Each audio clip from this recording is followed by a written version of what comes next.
All right, it's 3:45. A lot has gone on. Alex has removed the tire from the other one, and now we've got the new tire half on, sticking the tube into the tire. We've decided that it's impossible to install the tire pressure sensor inside and then inflate it a bit. Then we need to inflate it. Yep. So anyway, good progress. Another video in a few minutes. Then All right, so the tire has now been inflated and the bead popped, so that's good. We were never sure how much pressure it was going to take. Turns out it took 65 psi and 4.5 bar.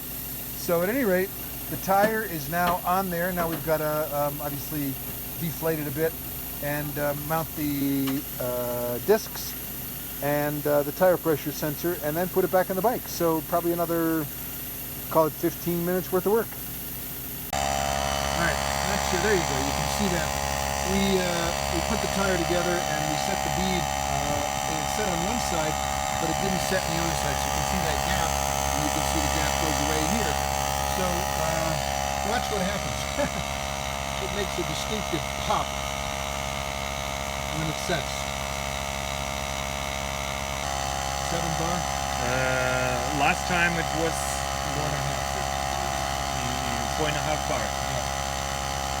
So we'll see. 2.9 bar.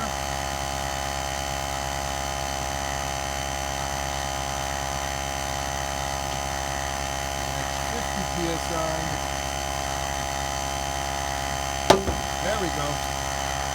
Done? 50 psi. Magic.